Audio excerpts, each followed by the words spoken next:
Γελίε! Αλέκο, τι είναι? Έρικα! Εγώ τώρα κανονικά. Θα έπρεπε να καλέσω την αστυνομία. Για κάλεσε την αστυνομία να σε δούμε. Κάλεσε και τους συναδέλφους μαζί να καλύψουν το σκάνδαλο από τα κανάλια. Να στο προστάνε και χάρη που δεν κουράστηκαν να το βρούνε μόνοι τους. Σταμάτα μωρέ. Έβγαλες αντικλείδι. Ναι. Και αυτές εδώ γιατί τις έφερες, για χειροκρότημα? Ναι. Γιατί τα αγαπούσα. Γιατί? Αγαπούσα. Και νόμιζα πως και εσύ νιώθεις το ίδιο. Γιατί μου πες ότι λείπεις στο Λονδίνο και δουλεύεις σκληρά. Και γιατί ξέχασα ένα πράγμα σημαντικό στο σπίτι σου και είπα στα κορίτσια. Πάμε βρε κορίτσι στο σπίτι της αγάπης μου να πάρω το σημαντικό μου. Έτσι δεν είπα? Έτσι είπε.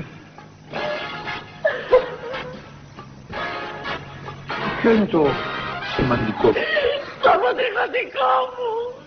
Είναι στο μπάνιο σου μαζί με την καρδιά μου, γελίε. Εμένα να με συγχωρείτε, αλλά δεν καταλαβαίνω τίποτα. Είναι και έξυπνη. Να σας πω, μαντάμ, τεστ ευφυΐας έχετε κάνει? Φυσικά. Και δικαινητικό. Η καριέρα μου είναι το παν για μένα. Σε εξουσιάζει. Να του το πω πριν ή μετά το σεξ? Δεν με νοιάζει η καριέρα σου. Δεν με νοιάζει η εξουσία σου. Με νοιάζει ότι είσαι εσύ. Είσαι τόσο γλυκιά.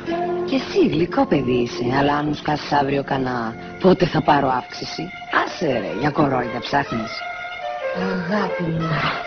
Γυναικάρα μου.